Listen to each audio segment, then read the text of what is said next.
Assalamu alaykum wa rahmatullahi wa barakatuh. Et si tu passais à côté de ce qu'Allah voulait vraiment pour ta vie? Tu pries, tu fais de ton mieux, mais au fond, tu te demandes, est-ce que je suis là où Allah veut que je sois? Et si ce malaise, cette confusion, ce vide parfois, ce n'était pas un hasard? Et si c'était un signal divin, un appel à réaligner ta vie avec sa volonté? Dans cette vidéo, on ne va pas tourner autour du pot. On va aller droit au cœur de la question. Comment savoir ce qu'Allah attend vraiment de toi? Et surtout, comment vivre en paix avec cette réponse? Reste jusqu'au bout. Ce que tu vas entendre pourrait changer ta façon de voir ta vie. Premier, le point de départ. Reconnaître que ta vie n'est pas un hasard. Tu n'es pas ici par accident. Ton souffle, là, maintenant, ta présence devant cette vidéo, cette envie de comprendre, cette fatigue aussi peut-être, rien de tout cela n'est vain. Rien n'est aléatoire. Tu as été voulu, créé, choisi, pas par les gens, pas par le monde, par le Créateur des mondes. Allah dit dans le Coran, « Pensiez-vous que nous vous avions créé sans but et que vous ne seriez pas ramenés vers nous » Sourate Al-Mu'minun 2315. Ce verset n'est pas un simple rappel, c'est une secousse, un appel à sortir du sommeil. Ce n'est pas juste un reproche, c'est une invitation. Une main tendue vers toi, vers une réalité que tu as peut-être oubliée, ou simplement étouffée sous le poids de la routine.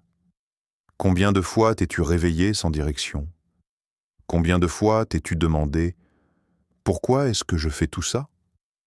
Tu travailles, tu manges, tu ris, tu pleures, tu vieillis. Et parfois, entre deux silences, cette question revient. Est-ce que tout cela a un sens?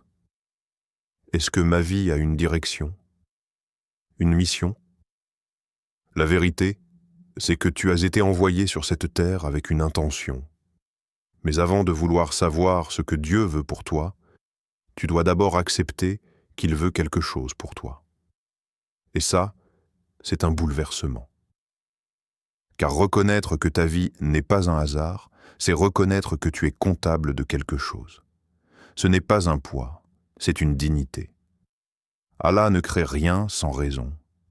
Même un insecte a sa mission, même une goutte de pluie. Et toi, être humain, créé avec honneur, avec raison, avec âme, tu serais laissé au hasard?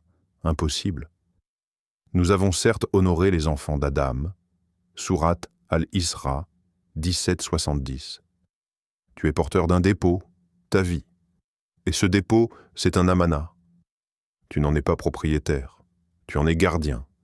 Ce que tu ressens au fond de toi, ce besoin de chercher, ce vide parfois, c'est la trace du sens qui t'appelle. Il ne s'agit pas ici de trouver une carrière, ni un projet à la mode, mais de faire un retour à la source. Pourquoi Allah t'a-t-il placé ici, maintenant, dans cette vie-là, avec ces épreuves-là? Et si tu poses vraiment cette question, alors tu es déjà en marche.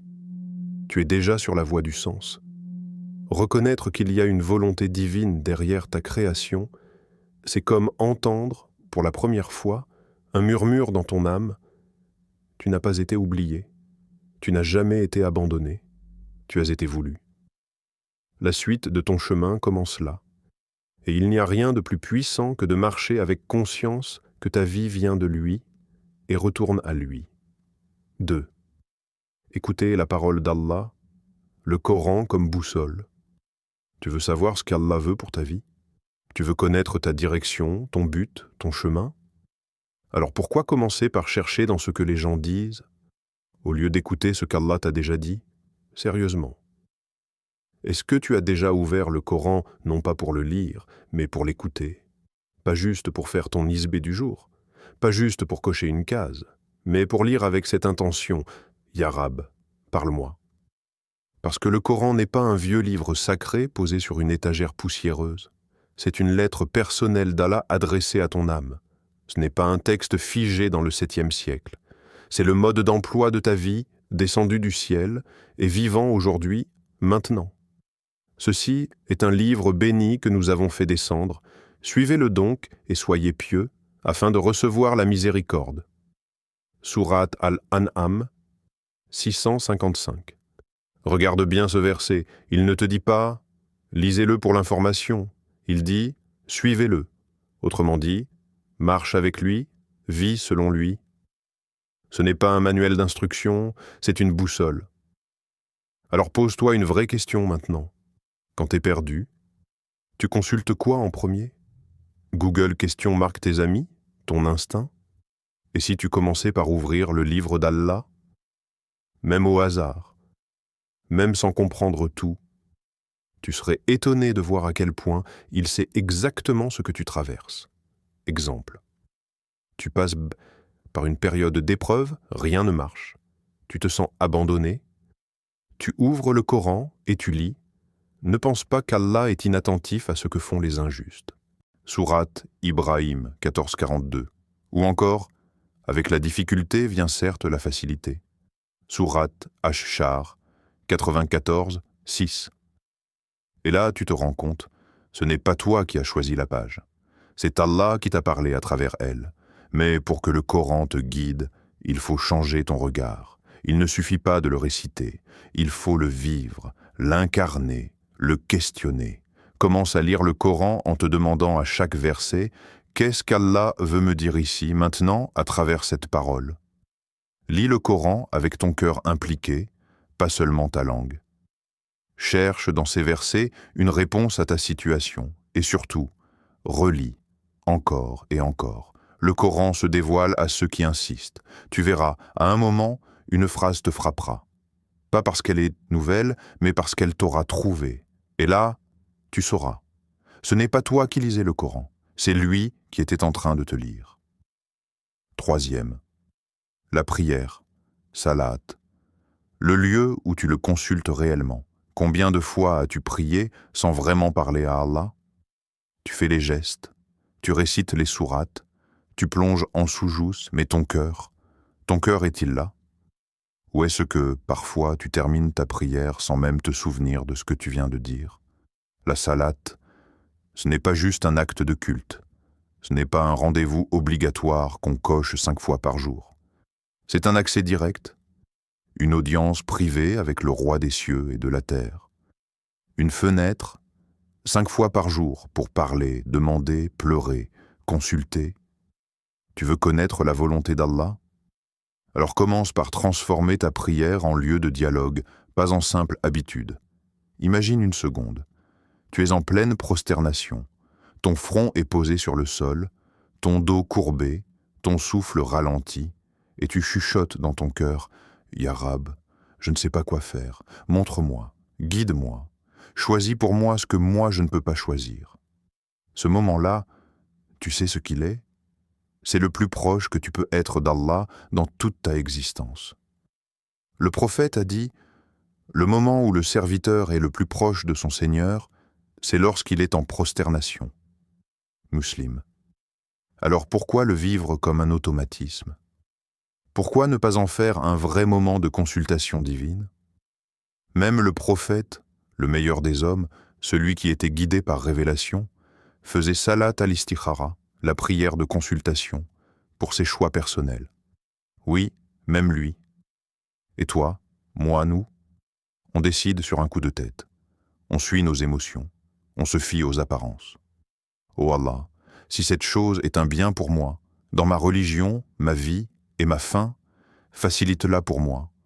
Et si elle est un mal, éloigne-la de moi et éloigne-moi d'elle. D'après la doua de l'istikhara, tu entends cette beauté?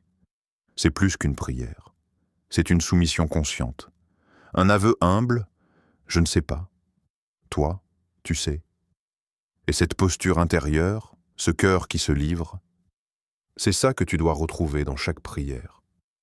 Pas seulement quand tu es perdu, mais même dans les prières du quotidien, Fajr, Dour, Maghrib, chacune peut devenir un espace de consultation avec celui qui sait tout. Prends le temps. Avant chaque taslim, reste un instant. Ne te relève pas tout de suite. Dis-lui, Ya Rab, oriente mon cœur. Montre-moi ce que toi, tu veux de moi. Et si tu écoutes bien, parfois, le calme qui te remplit après cette prière est la réponse silencieuse que ton âme attendait. 4. L'istikhara. Quand tu hésites, laisse-le guider, tu es face à un choix.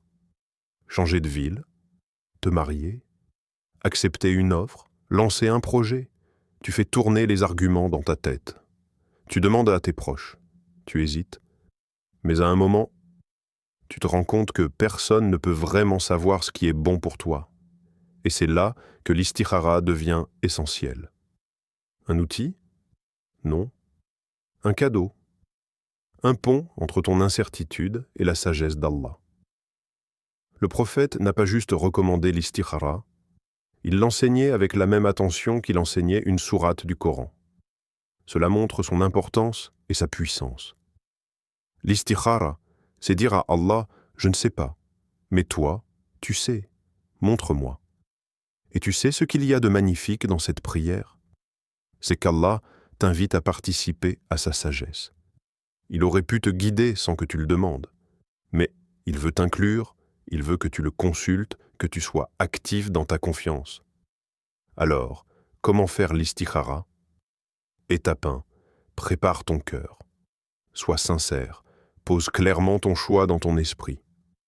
Et surtout, sois prêt à laisser Allah décider. Ce n'est pas une recherche de validation de ton envie. C'est une soumission réelle à ce qu'il veut, même si cela ne correspond pas à ton plan initial. Étape 2. Fais 2 unités de prière, rakat, comme n'importe quelle prière surérogatoire. Pas besoin de récitation spécifique.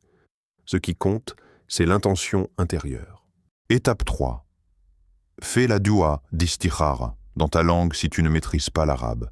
Ce n'est pas la récitation qui compte, c'est le contenu. Tu demandes qu'Allah te facilite la chose si elle est un bien pour ta religion, ta vie et ton avenir, ou qu'il t'en éloigne si c'est un mal. Puis, tu relâches. Tu ne restes pas obsédé. Tu ne cherches pas un rêve particulier. Tu n'attends pas un miracle. Tu observes. Parfois, Allah ouvre une porte, parfois il en ferme une. Parfois, les choses s'enchaînent avec une facilité qui te dépasse. Parfois, des blocages soudains t'empêchent d'avancer. Et c'est là que tu dois exercer ton tawakkul, ta confiance active. Et place ta confiance en Allah. Allah aime ceux qui lui font confiance. Sourate Al-Imran 359. Fais attention. La réponse à ton istikhara n'est pas toujours ce que tu voulais entendre, mais elle est toujours ce que tu avais besoin d'entendre. L'istikhara n'est pas une boussole magique. C'est un exercice spirituel. Tu t'en remets à Allah. Tu lui laisses la direction et tu avances avec confiance. Pas dans ce que tu sais, mais dans ce qu'il sait. 5. La consultation, shura. Parle avec les gens pieux, règle de base. Ne marche jamais seul. Même si tu es intelligent, même si tu lis le Coran, même si tu pries et tu fais istikhara, tu as besoin d'un autre regard, d'un regard éclairé. C'est la sunna. Le prophète, celui qui recevait la révélation directement du ciel, consultait ses compagnons. Tu entends ça? Il recevait la direction divine, mais il consultait quand même. Et consulte-les dans les affaires. Sourate Al-Imran 359. Allah ne lui a pas dit de le faire juste par politesse. Il lui a ordonné. Pourquoi? Parce que la shura, la consultation, est une forme de baraka. C'est une façon d'entendre ce que toi, tout seul, tu ne peux pas entendre. Parle avec les gens pieux, pas avec les curieux, pas avec ceux qui veulent tout savoir sur ta vie, mais avec ceux qui vivent connectés à Allah. Ceux dont les paroles sentent la crainte d'Allah. Ceux qui ne te répondent pas par passion ou jugement, mais qui te disent « Attends, faisons 2 rakats et on en parle ». C'est dans ce genre de conversation que tu peux parfois entendre la voix d'Allah à travers les voix humaines. Non pas qu'ils soient prophètes, mais parce qu'Allah peut mettre la lumière dans leurs mots. Et souvent, ce ne sont pas de grands discours. Parfois, une seule phrase t'ouvre les yeux. Et si tu priais sur ça avant de décider, ce projet te rapproche-t-il vraiment d'Allah? Pose-toi la vraie question. Est-ce que ton cœur est en paix avec ça? Des gens sincères ne t'imposeront jamais leur choix. Ils ne t'écraseront pas avec leur expérience. Ils ne te diront pas « fais ça, point ». Ils t'aideront juste à voir plus clair. Ils seront comme un miroir propre. Tu viens avec ton cœur embrouillé et ils te montrent où est le reflet de ton Seigneur dans tout ça. Attention, tout le monde ne mérite pas d'être consulté.